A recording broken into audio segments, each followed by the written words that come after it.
Muy buenos días. El día de hoy, junto a mis compañeras Natalia Ceros y Paula Luna, vamos a presentar el proyecto de grado titulado Impacto de un plan de educación estructurado sobre los niveles de ansiedad y depresión en personas que asisten a un programa de rehabilitación cardíaca. De antemano, quiero agradecer a nuestra tutora, Zuli Rocío Rincón, por habernos apoyado en este proyecto de grado y a nuestro profesor de proyecto, Juan Carlos Sánchez.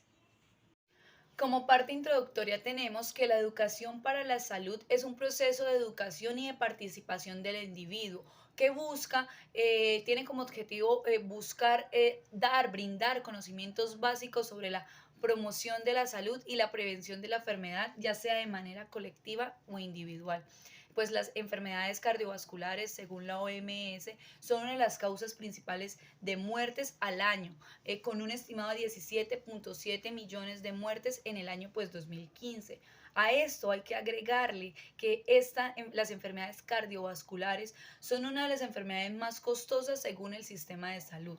Por otra parte, tenemos que la rehabilitación cardíaca es un programa multidisciplinar e integral que busca adaptarse de manera individual a las necesidades de los pacientes con cardiopatía coronaria. Eh, hay que tener en cuenta pues que al dar esta enfermedad, al tenerlo en el paciente, pues ya por no decir todos, sino la mayoría, van a empezar a padecer de disfunciones psicológicas. En este caso vamos a traer a colación lo que es la ansiedad y depresión. Estas dos factores, o sea, no solo son factores de riesgo importantes, sino que también se pueden ver reflejados como factores, como efectos adversos que van a afectar de una forma negativa en la recuperación física y directamente, y es algo muy importante de resaltar, en la calidad de vida de estos pacientes. Entonces, de estos pacientes, según pues la evidencia científica, los psicólogos confirman los beneficios tan grandes que trae la educación en salud. Esto hay que tomarlo en cuenta como un elemento fundamental, que ¿qué va a hacer? Va a brindar una mejoría en los hábitos del paciente, van a generar un alicante en la parte física, del estado físico de la persona, así como también va a disminuir la morbimortalidad de dichas patologías, ¿no? Hay que tener en cuenta que lo importante de este estudio, ¿en qué va a radicar? ¿En qué nos vamos a basar en este estudio? En los beneficios de la educación en salud. Pues según literatura consultada, aún no se evidencia la medición del impacto de esta en el control de los síntomas psicológicos en pacientes pues que tienen cardiopatías. Adicionalmente a esto, pues tenemos que tener en cuenta que estamos en un tiempo, en un siglo donde las redes sociales se ha visto el incremento de utilidad de la parte tecnológica en todos los grupos etarios. Entonces, sabemos que también contamos con un medio de comunicación masivo que va a facilitar el suministro de contenidos que puedan llegar a causar efectos positivos en esta población. En el planteamiento del problema encontramos que las cardiopatías son enfermedades del corazón producto de varios desórdenes, ya sea de origen congénito o adquirido, los cuales muestran una prevalencia del 31% y una incidencia de 95 personas por cada 1.000 habitantes por año. Y esto se ha descrito que las cardiopatías más comunes son el infarto agudo de miocardio. Dentro de las propuestas para el tratamiento de las cardiopatías y las comorbilidades que ésta tiene, pues se ofrece la rehabilitación cardíaca, que esto tiene un programa multidisciplinar cuyos pilares fundamentales son la actividad física y la educación. Allí se incluyen pues el manejo de factores de riesgo cardiovascular, educación al paciente, el apoyo psicológico, el asesoramiento nutricional, pero lo más importante de esto es que pues es una ayuda o pues es un trabajo multidisciplinar con diferentes carreras y profesiones. Adicionalmente, pues se ha descrito que los programas de rehabilitación cardíaca reducen los niveles de ansiedad y depresión y aumenta la calidad de vida en los pacientes cardiópatas. Teniendo en cuenta que en la actualidad tenemos la contingencia mundial por el COVID-19, pues muchos programas de rehabilitación han escogido la actividad de telesalud y es necesario pues tener un aspecto educativo debido a esta normatividad. Entonces, teniendo en cuenta pues lo anterior que ya había mencionado, se plantea la siguiente pregunta: ¿cuál es el impacto de un plan de educación estructurado vía WhatsApp sobre la prevalencia de ansiedad y depresión en personas que asisten a un programa de rehabilitación cardíaca? Entonces, ¿en qué nos basamos, en qué nos justificamos para realizar este estudio? Como primera parte tenemos que la educación del paciente va a tener una definición como el proceso mediante el cual los profesionales de la salud y otros imparten información a los pacientes, que esto generará una alteración, ya sea de forma positiva o negativa en las condiciones de salud del individuo. Para tal, con este fin se ha creado programas que busquen mejorar en los pacientes eh, una mayor participación en el manejo de su propia enfermedad. Específicamente dentro de los programas de rehabilitación cardíaca, las intervenciones educativas van a generar un aumento del conocimiento pues del paciente sobre su propia enfermedad, y esto va a generar que el paciente cambie su comportamiento frente a ello, se interese más por su enfermedad, por lo que está viviendo, por conocer qué está pasando en su cuerpo. Según el estudio de Lingard, se ha demostrado que asistir a un programa de rehabilitación cardíaca va a mejorar el autocontrol de la actividad física, va a promover el que la fijación de objetivos y va a dar un asesoramiento personalizado. Entonces, por consiguiente, es necesario impartir, es necesario crear, promover estrategias que disminuyan la adherencia a los programas de rehabilitación cardíaca. Pues teniendo en cuenta toda esta información que se ha dado, impartir un plan educativo estructurado por vía WhatsApp permitirá generar un cambio en los niveles de ansiedad y depresión en pacientes que asisten a un programa pues de rehabilitación cardíaca.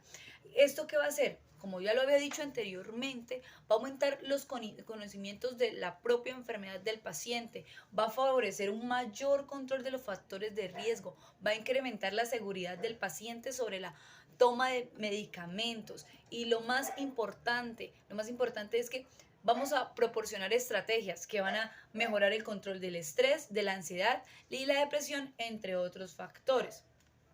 Entonces, tenemos que el desarrollo de esta investigación va a permitir establecer la importancia, lo que queremos acá resaltar es la importancia de la educación en salud en los programas de rehabilitación cardíaca. Por eso se tiene la necesidad de diseñar planes educativos estructurados y que estén que estén supervisados por un grupo interdisciplinario. Eso es lo más importante, siempre trabajar en equipo con el fin de dar cobertura pues a todos aquellos aspectos que pudieran afectarse en las personas que padecen una cardiopatía. Lo que queremos es cubrir cada área del paciente, lo que él vaya presentando en el desarrollo de su enfermedad, este programa cubrirlo para hacer una disminución en la presencia de la ansiedad y la depresión, y pues también disminuir la falta de conocimiento del paciente y la falta de control de estos mismos, ¿no?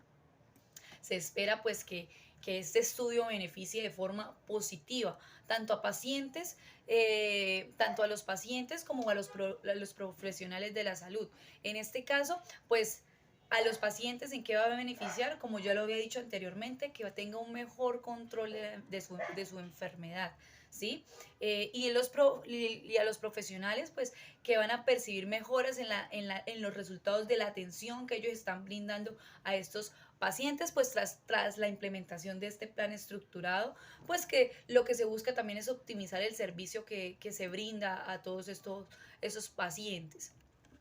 Entonces, pues ya de acuerdo a lo que he descrito anteriormente, la hipótesis de este estudio plantea que pues la educación estructurada por medio de vía WhatsApp va a traer beneficios positivos sobre los niveles de ansiedad y depresión. ¿Y cómo va a traer estos efectos? Pues los va a disminuir a medida de que los pacientes van a asistir a un programa de rehabilitación cardíaca. Dentro de los objetivos específicos tenemos tres. El primero es caracterizar a la población de estudio teniendo en cuenta las variables sociodemográficas, antropométricas y clínicas de acuerdo al grupo de estudio. El segundo tenemos que es evaluar el impacto de la educación estructurada sobre el control de los factores de riesgo cardiovascular. Y el tercero y último es determinar la evolución en el tiempo de los síntomas de ansiedad y depresión 3 meses después de realizada la intervención educativa por vía WhatsApp. Vamos ahora a revisar el marco referencial. Dentro de este marco referencial va a estar incluido el marco teórico. Empezando, vamos a revisar un apartado que tiene que ver con la anatomía y con la fisiología del sistema cardiovascular. Entonces, el corazón es una bomba muscular que se encuentra situado en el centro del tórax. El corazón va a suministrar la fuerza para repartir la sangre pues, a todo el cuerpo. Él consta de dos cámaras superiores, que en este caso son las aurículas, y dos cámaras inferiores, que son los ventrículos. Ellos van a otorgar la fuerza principal para expulsar la sangre pues, del corazón. También tenemos los vasos sanguíneos, que son conductos por medio de los cuales va a fluir la sangre, que va a ser desde el corazón, por medio de los pulmones y los otros tejidos, y a partir de los que regresa al corazón en cualquier bucle constante. Entonces hay que saber que hay tres tipos de vasos sanguíneos. Los tres tipos principales, que son las arterias, que son las encargadas de transportar la sangre a partir del corazón, las venas, que van a devolver la sangre al corazón, y al final los capilares, que van a ser los que van a conectar las arterias con las venas.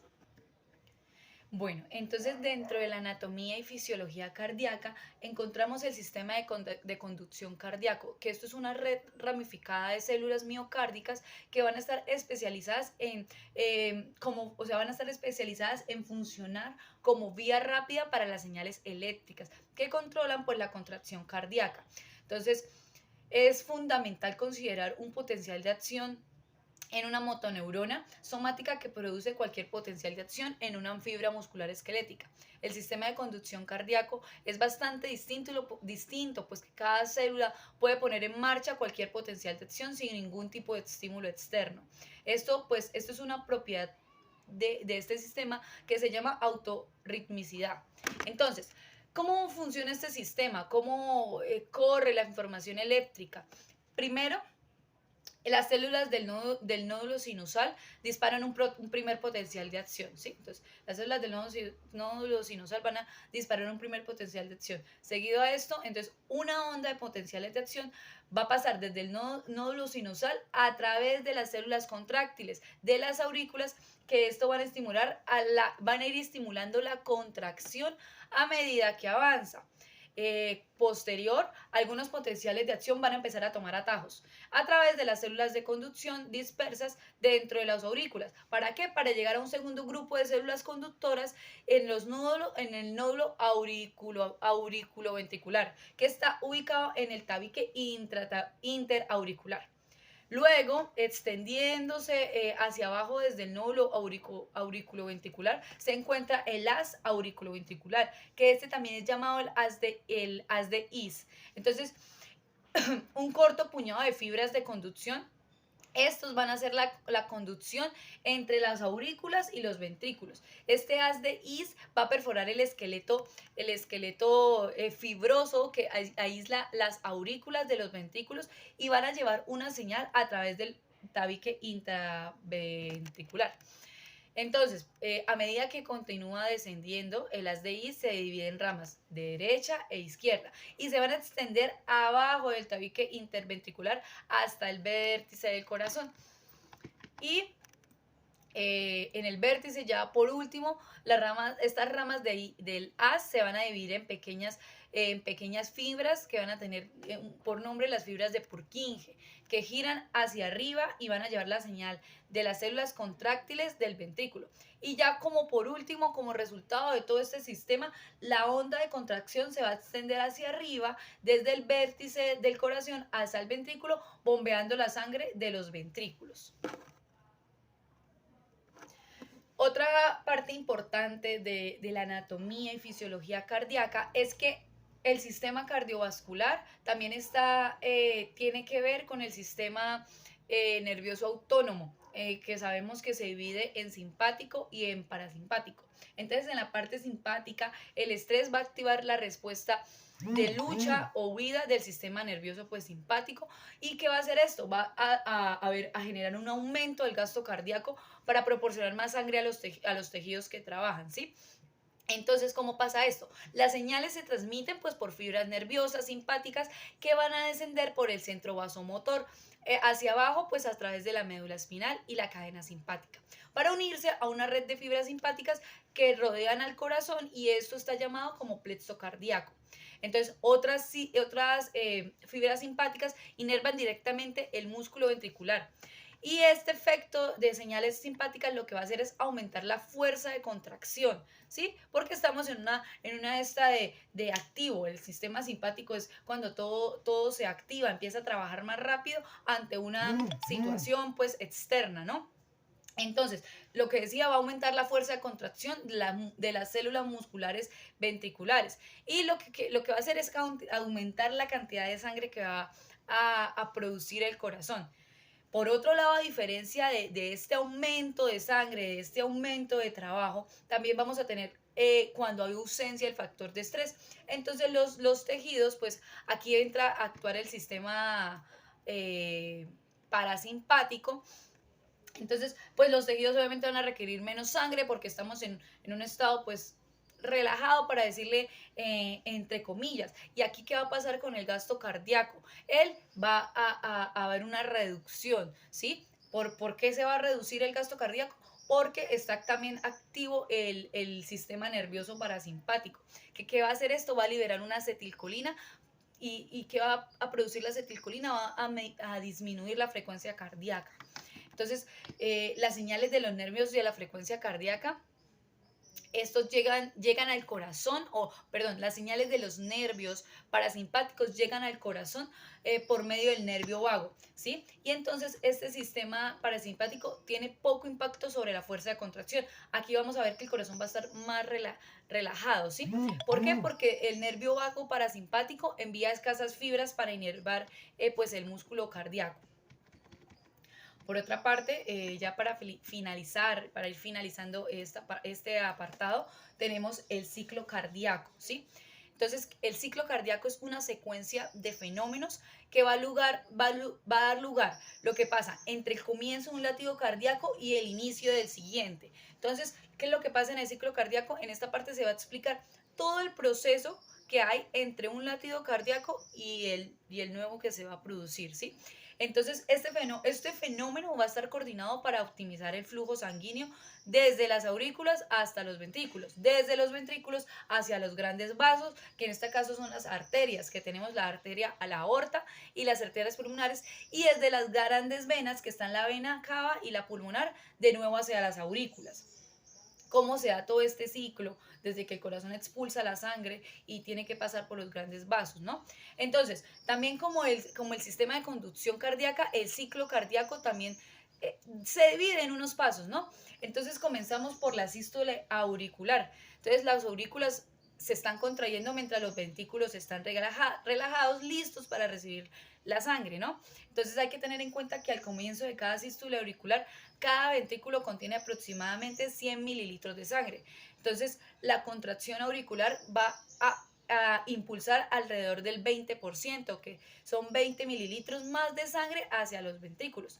Hay que tener en cuenta que no existen válvulas de seguridad en la unión entre las aurículas y los vasos. Entonces, por tanto, cuando se contraen las aurículas, algo de sangre se va a retroceder hacia las venas pulmonares y cavas. Eso es lo que pasa al principio. Ya después tenemos la sístole ventricular. Entonces, ya aquí los ventrículos empiezan a contraerse después de que las aurículas estén totalmente relajadas. Entonces, que esto es por causa de la presión que se acumula conforme los ventrículos se van contrayendo. Y lo que hace es una fuerza en el cierre de las válvulas auroventriculares y la apertura de las válvulas semilunar de la aorta y de la arteria pulmonar. Entonces, En este caso, la sangre brota desde el ventrículo derecho hacia la arteria pulmonar y desde el ventrículo izquierdo hacia la aorta. Y mientras los ventrículos están expulsando la sangre, las válvulas auroventriculares están cerradas, impidiendo pues el reflujo. Y pues ya para finalizar lo del ciclo cardíaco tenemos la diástole completa. Entonces, después de la sístole ventricular, los ventrículos se relajan en la diástole ventricular. Las aurículas se encuentran ya en diástole, por lo que en esta fase ya todo el corazón está relajado porque ha completado el latido cardíaco y pues está listo para volverse a llenar y volver a comenzar el nuevo ciclo con otra sístole auricular. Bueno, las enfermedades cardiovasculares son enfermedades que se presentan en el sistema cardiovascular debido a malos hábitos saludables en la calidad, a lo largo de la vida, lo que va a incrementar los factores de riesgo. eh, Entre ellas podemos encontrar la cardiopatía coronaria, la enfermedad coronaria, la cual se presenta por una placa de ateromas que se acumulan en las arterias, lo cual van a producir una disminución del flujo sanguíneo. También tenemos la cardiopatía isquémica, que esta pues está asociada más a la arteriosclerosis de las venas coronarias, la cual se va presentando pues por una degeneración a lo largo de los años. También tenemos la insuficiencia cardíaca, que esta va a producir un deterioro en la función de la bomba del corazón, lo que quiere decir que en el momento de realizar la eyección no va a realizarlo con suficiente potencia, lo cual no va a generar un riego sanguíneo adecuado a nivel del cuerpo humano, ¿sí? Esta puede ocasionar sintomatologías como disnea y fatiga. Por lo mismo, el cuerpo no se va a encontrar debidamente oxigenado y pues no va a poder realizar las actividades normales y adecuadas que un ser humano pues puede realizar puede realizar con tranquilidad. Eh, Esta patología pues es generalmente tratada con un trasplante cardíaco, el cual pues van a hacer cambios en su miocardio para que éste pueda recuperar pues la funcionalidad y recupere la actividad diaria adecuada. En cuanto a las valvulopatías, pues estas son enfermedades que se presentan en los ventrículos del corazón, ya sea el izquierdo o el derecho, produciendo pues una fusión en la comisura de cicatrización y calcificación de las cúspides valvulares. Eso se presenta en la estenosis aórtica. Entre otras también podemos nombrar la insuficiencia aórtica, que es una enfermedad valvular que se da en la precarga y en la poscarga, ¿sí? Lo cual va a aumentar la carga y el volumen de la presión. También está la estenosis mitral, que es la obstrucción del flujo en la entrada del ventrículo izquierdo. Dentro de las cardiopatías congénitas tenemos que estas pues son malformaciones que se presentan a la hora del nacimiento del infante, y estas pueden ser cianóticas o no cianóticas, ¿sí? Entre las cianóticas, ¿qué quiere decir? Que pues hay un flujo muy bajo de oxígeno, ¿sí? O sea, la sangre no está debidamente oxigenada. Entre ellas tenemos pues la anomalía de Epstein, tenemos el síndrome del corazón izquierdo hipoplásico, la atresia tricúspide, y una de las enfermedades con mayor prevalencia es la tetralogía de Fallot, que se ha visto evidenciado con mayor incidencia ahora último también por la pandemia debido al COVID, pues por su falta de oxígeno en la sangre. Por otra parte, las no cianóticas pues se deben debido al bajo flujo pulmonar, ¿sí? O estas también pueden ser obstructivas. Entre estas patologías podemos encontrar la estenosis aórtica, la comunicación intraauricular, el conducto arterial persistente, la coartación de la aorta, la comunicación interventricular, la conducción arterioso permeable o un defecto septal. Dentro de la rehabilitación cardíaca, pues tenemos que estos programas que nos brinda según la OMS, pues son precisamente para ayudar a la funcionalidad del paciente después de pasar por un tipo de esta enfermedad y pasar de cirugías que brinda. Entonces, la OMS dice que este es un conjunto de medidas necesarias para asegurar a los cardiópatas mejorar su condición física, mental y social, y pues que ésta sea óptima para poder desarrollarse ante una sociedad.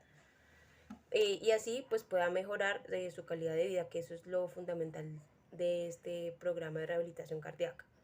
Entonces vemos que este cuenta con 3 fases, una intrahospitalaria, otra ambulatoria y una tercera fase que es la de mantenimiento o seguimiento. ¿Qué vamos a hacer nosotros como fisioterapeutas? Entonces a nosotros nos recae el programa de ejercicio físico supervisado que se le da al paciente, pues para que éste adquiera más funcionalidad en sus quehaceres de la vida, ¿sí? Y este entrenamiento debe ser pautado y ajustado según las necesidades del paciente. Por último, tenemos una fase 4, que es la fase de independencia, donde pues el paciente ya va a colocar en práctica todo lo que se le ha enseñado durante el transcurso de la rehabilitación del programa como tal. En el apartado pues, de ansiedad y depresión, notamos que el paciente, como está predispuesto a una alta tensión durante ya sea un trasplante de corazón, como por ejemplo, entonces ¿qué va a pasar? Este se va a ver envuelto en un estado de estrés severo, y pues eso lo va a somatizar el cuerpo una vez haya salido de esa cirugía. Entonces, ¿qué va a pasar? Los trastornos de depresión y ansiedad son muy comunes en este tipo de pacientes, lo cual no es algo muy beneficioso para el paciente, ya que el generar estrés constante pues va a producir un deterioro mayor a nivel miocárdico y pues de todo el sistema que se ve involucrado. Entonces, para detectar este malestar emocional tenemos como escala predilecta la escala de ansiedad y depresión hospitalaria, que pues nos va a evaluar en qué nivel está el paciente en cuanto a su depresión y estrés que tenga. Este es un instrumento demasiado corto que consta de 7 ítems para la depresión y 7 ítems para la ansiedad, y pues ha mostrado su fiabilidad y validez frente a otras escalas. Bueno, hay un aspecto muy clave para la recuperación del paciente para que se dé de una manera óptima, y pues es la educación que se le debe brindar al paciente en el momento de que éste realice su programa de rehabilitación cardíaca. Entonces, ¿cuál es la importancia de esto?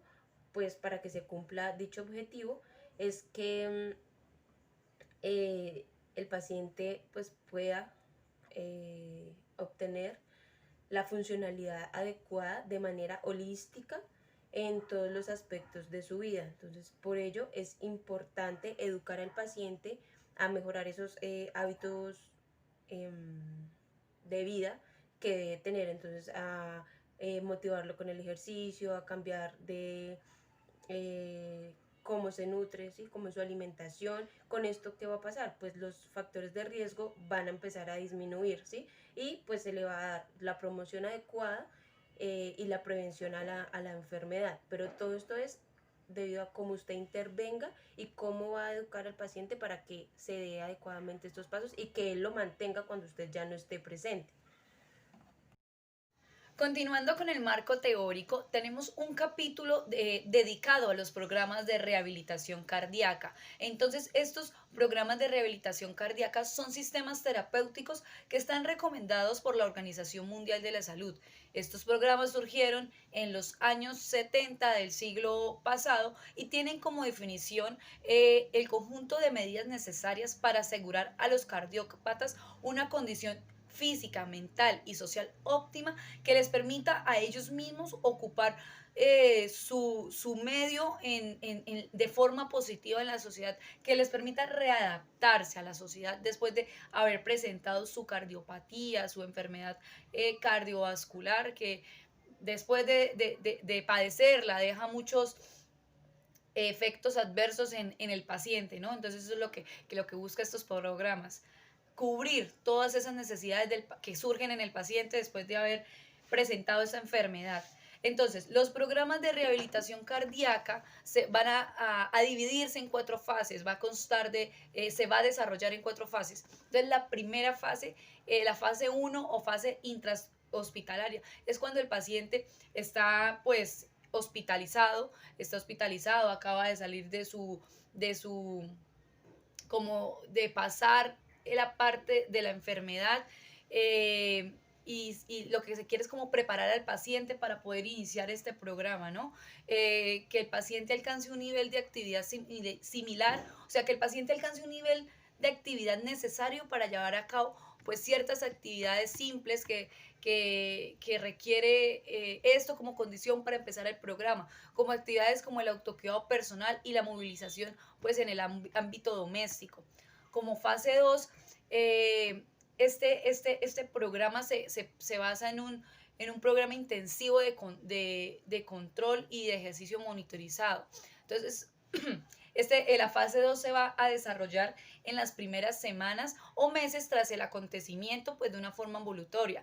Entonces, aquí es donde el paciente pues ya empieza a asistir al programa de rehabilitación cardíaca, va algunas semanas al centro de rehabilitación para realizar su terapia y demás. Entonces aquí en esta etapa es cuando van a intervenir diferentes profesionales de la salud, porque tenemos que tener en cuenta que estos programas son de forma integral y de forma multidisciplinar, ¿sí? Entonces ya que van a empezar a intervenir estos profesionales, este equipo multidisciplinar, ¿no? Entonces hay que tener en cuenta que el equipo multidisciplinar está conformado por el cardiólogo, la enfermera, la fisioterapeuta, la nutricionista, también está conformado por un psicólogo y demás, y que cada una va a trabajar cada profesional va a trabajar por cubrir cada necesidad del paciente desde su área, ¿no? Entonces, pues, en la parte del cardiólogo, este profesional de la salud va a estar encargado de coordinar como la parte a que el paciente, o sea, el paciente va a coordinar la parte de cómo el paciente debe desarrollar esta intervención, ¿sí? Y también atender al paciente en caso de complicaciones. Entonces, en la parte de la enfermera es el encargado de llevar día a día pues al paciente a la que se requiera una evolución durante el programa. También va a estar pendiente del control de los factores de riesgo, del estado de ánimo del paciente y de la educación del paciente. Nosotros como fisioterapeutas, que también hacemos parte de este equipo multidisciplinar, nosotros vamos a estar encargados de la parte del ejercicio físico supervisado, permanecer junto al paciente, acompañándolo en el entrenamiento pautado y ajustar dicho entrenamiento a sus necesidades. Acordémonos que dentro del programa de rehabilitación cardíaca es un programa que se va a ajustar a las necesidades de cada paciente, pues hay que tener en cuenta que todos los pacientes son diferentes y no van a presentar los mismos factores, ¿no? En la parte del psicólogo, pues va a estar también encargado de la parte de acompañar al paciente, de ayudarlo a asimilar esta nueva condición y pues a estar pendiente sobre los niveles de ansiedad, depresión, estrés emocional y todos los efectos adversos que aparecen por medio de nuestra salud mental. Y el nutricionista también pues, va a estar encargado de la alimentación del paciente, va a dar las pautas alimentarias, pues para que el paciente tenga una alimentación adecuada según su patología. Tenemos también la fase 3 o de seguimiento. Entonces ya aquí es cuando vamos a ver la evolución del paciente. Ya le hemos explicado un poco más del programa. El paciente ha salido de una fase 2 de empezar a asistir a su rehabilitación. Entonces ya va adquiriendo un poco más de conocimiento, ¿sí? Entonces aquí tenemos unas estrategias de intervención basadas, como lo decía anteriormente, en el conocimiento de la enfermedad, en que el paciente se involucre en su propia enfermedad. Entonces, esto va a poder generar que dé buenos resultados a largo plazo. Entonces, esta es la fase de mantenimiento. Consiste ya cuando también el fisioterapeuta va a dar su ejercicio a domicilio y demás, o en centros deportivos, acompañado o no de sesiones de recuerdo con información sobre los estilos de vida saludable. Entonces, el objetivo de esta fase es mantener y progresar los hábitos de vida cardiosaludables adquiridos en la fase 2. Y ya por último tenemos la fase de independencia o la fase 4. Aquí es cuando ya el paciente no necesita una supervisión. El paciente ya ha adquirido el conocimiento necesario para continuar ya sea desde su domicilio con el programa de rehabilitación cardíaca. Ya el paciente se le ha explicado, ya sabe cómo va la rutina y demás. Entonces, aquí hay un mayor control del paciente sobre su ejercicio físico y también va a saber cuáles son los signos de alarma, ¿no? Aquí también pues nos recomienda según la literatura que el paciente puede conformar clubs o grupos de pares pues para realizar su actividad física y muy importante seguir con los controles médicos y con todas las recomendaciones de los profesionales de la salud que le han hecho a dicho paciente.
El segundo factor de riesgo es la diabetes mellitus, que es una enfermedad que se produce cuando el páncreas no puede fabricar insulina suficiente o cuando éste no logra actuar en el organismo porque las células no responden a su estímulo. Tenemos que la diabetes mellitus se divide en dos, diabetes mellitus tipo 1 y diabetes mellitus tipo 2. La número 1 es que las células del páncreas encargadas de fabricar la insulina se destruyen y dejan de generarle. Esta puede aparecer de forma muy brusca. La segunda, de tipo 2, pues se produce esencialmente por una progresiva resistencia de las células, especialmente en el hígado y los músculos, a la acción de la insulina producida. Tenemos en cuenta que la diabetes es un factor de riesgo ya que la producción de insulina es insuficiente. Es como si existiera una resistencia a su acción, entonces por eso es un factor de riesgo muy importante. El cuarto factor de riesgo es la hipertensión. La hipertensión supone una mayor resistencia para el corazón que responde aumentando a una masa muscular, que esto también se le dice hipertrofia ventricular izquierda. Para hacer frente a ese sobreesfuerzo, la hipertensión arterial puede reblandecer las paredes de la aorta y provocar una dilatación, que esto se puede provocar o puede causar un aneurisma o una ruptura, que obviamente es más grave. El quinto factor de riesgo es la obesidad, como ya lo había mencionado antes, pues esto es a causa de tener sedentarismo. Entonces las personas obesas o con un mayor porcentaje de grasa tienen mayor probabilidad de tener enfermedades cardíacas, ya que eso produce desencadenan muchas enfermedades más, como la aterosclerosis, enfermedades cardiopulmonares, entre otras. Otro factor importante es el tabaquismo, teniendo en cuenta que la nicotina desencadena la liberación de catecolaminas que producen daños en la pared interna de las arterias. Aumento al tono coronario con espasmo, produce alteraciones de la coagulación e incrementa los niveles de LDL y reduce los de HDL.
Continuamos ahora con el marco legal. Este marco legal se va a dividir en un marco legal internacional y en un marco legal nacional. En este apartado vamos a mencionar todas las normas que reglamentan el ejercicio de la fisioterapia, el sistema de salud colombiano, y vamos a incluir la normativa de las asociaciones vinculadas al área cardiovascular pulmonar.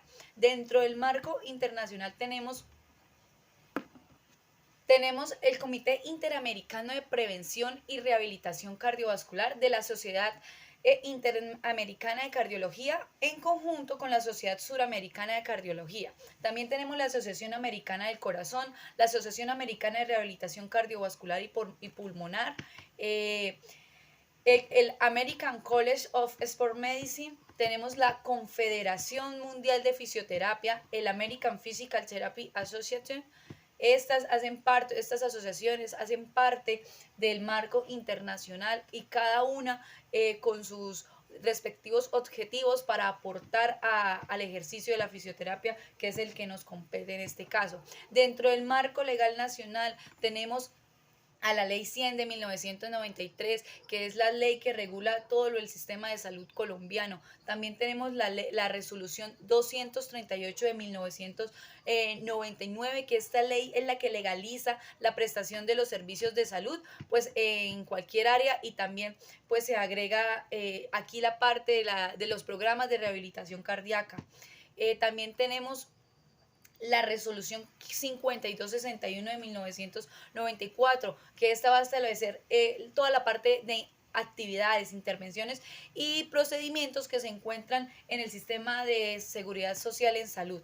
La resolución 3397 del 96, pues que esta parte hace parte pues del Ministerio de Salud, y pues esta cita que va a instituir actividades y procedimientos para el desarrollo de la promoción y prevención en el sistema general de salud. Y una de la parte más importante son las leyes que regulan la fisioterapia, ¿no? Entonces, dentro de esta parte contamos con 3 decretos: el decreto 1056 de 1954, que está encargado de reglamentar el ejercicio de la fisioterapia; la ley 9 de 1979, que va a regular las actividades y competencias de salud pública; y pues concluyendo con la ley 528 de 1999, que es la ley que habla sobre la fisioterapia como profesión del área de la salud, con formación universitaria, con formación autonómica. ¿Sí? Que el objetivo central aquí es la atención del individuo, familia y comunidad, pues según el ambiente que se desenvuelve. Y menos importante, vamos a nombrar las asociaciones que ayudan a que el ejercicio de fisioterapia se fortalezca. Tenemos la Asociación Colombiana de Facultades de Fisioterapia, ASCOFAFI, la Asociación Colombiana de Fisioterapia, ASCOFI, el Colegio Colombiano de Fisioterapia, COLFI, la Asociación Colombiana de Estudiantes de Fisioterapia, ACEFIT. Entonces todas estas organizaciones, asociaciones nos ayudan a fortalecer a la fisioterapia como profesión. Bueno, tenemos que como un presupuesto global de nuestro proyecto, en lo que involucra el personal, los equipos, los materiales, los servicios y los viajes, es un total de 8.393.333 pesos. Y para finalizar, en cuanto al cronograma, vemos que sí cumplimos con con todo lo que fue propuesto durante el semestre.